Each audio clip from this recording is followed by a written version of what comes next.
What's going on, people? I want to talk to those from the continent of Africa for a moment, especially Niger. Gotta say I'm proud of Niger for trying to at least making the attempt to stand up against the West, against European nations that have kept you down, kept you impoverished for over 500 years. Now, we just can't blame the United States and France. You have to blame those African leaders that kept their own people impoverished, had sold out their own land and their own people. The same thing that Joe Biden is doing to America. Those African leaders have been doing this for the longest.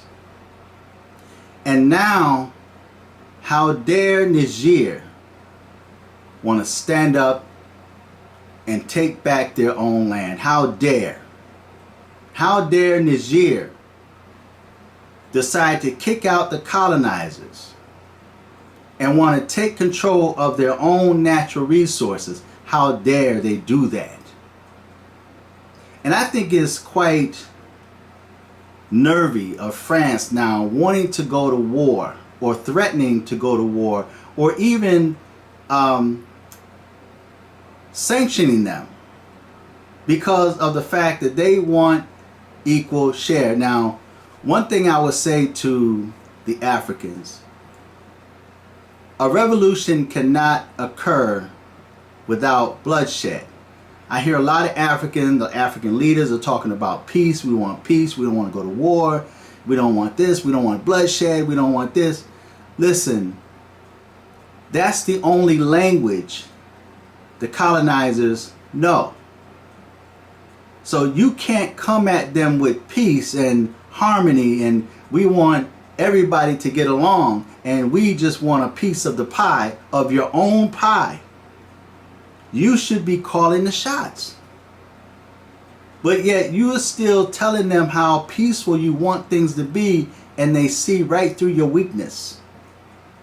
Now, my only concern is the fact that you take these African leaders over 500 years, they've kept their own people impoverished. As a matter of fact, the United States had just got done sending a bribe over to the coup, and they refused it. I'm hoping that these African leaders, the one that's now standing up, don't begin to bend their knee and take the bribes that's offered to them, and yet your people are back in the same condition that you claim that you want them out of. You have to be strong and stand up. It's one thing for y'all to be marching around and hoo, hoo, hoo, hoo, hoo, hoo. But I've never seen no Africans really fight in the war. But it's going to take the entire continent of Africa, all the African leaders, to put aside your tribal issues and come together and fight that one enemy. Open your borders up to each other. See?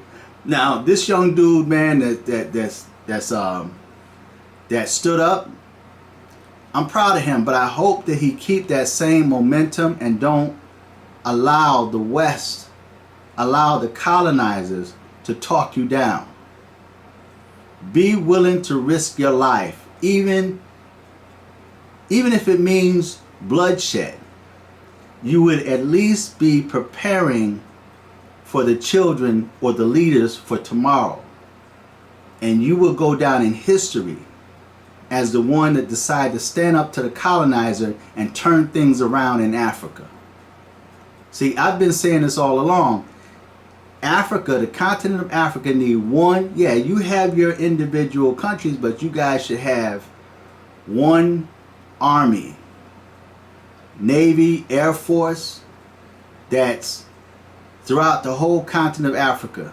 Just like the United States, you guys should have one army. You have your individual armies within your country, but then you have a united army, just like you guys are talking about a united Africa.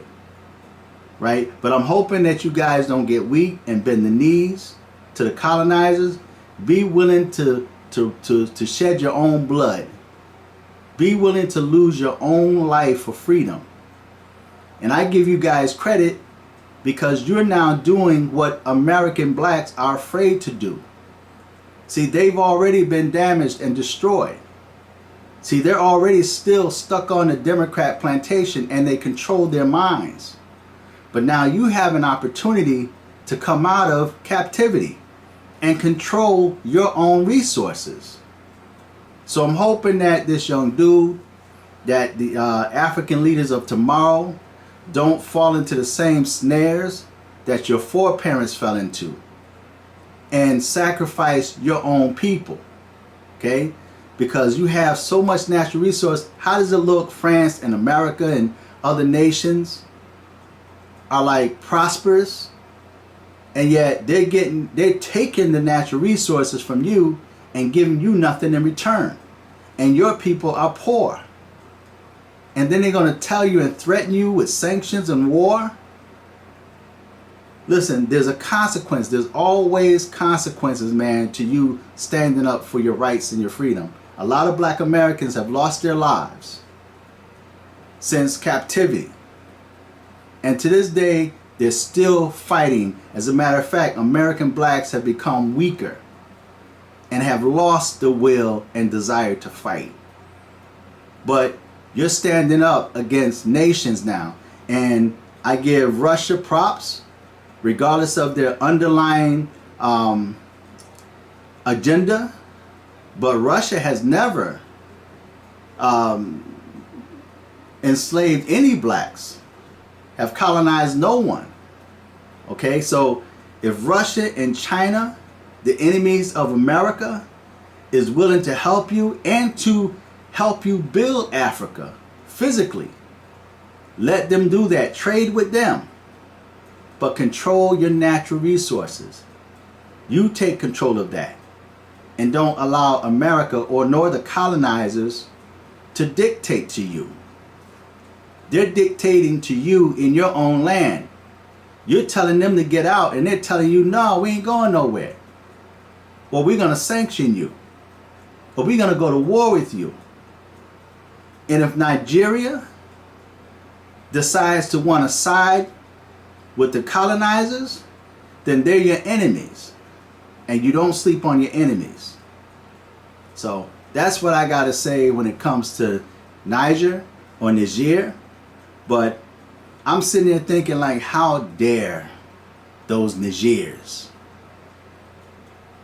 Some of y'all get what I'm saying. How dare them stand up and want to reclaim their own land? Look at China. Look at North Korea. Look at Japan. Look at every other nation of people. They control their land. Africa is the only place that's being controlled by outsiders. Think about that for a moment. So feedback, tell me what you think until next time. I'm fearless.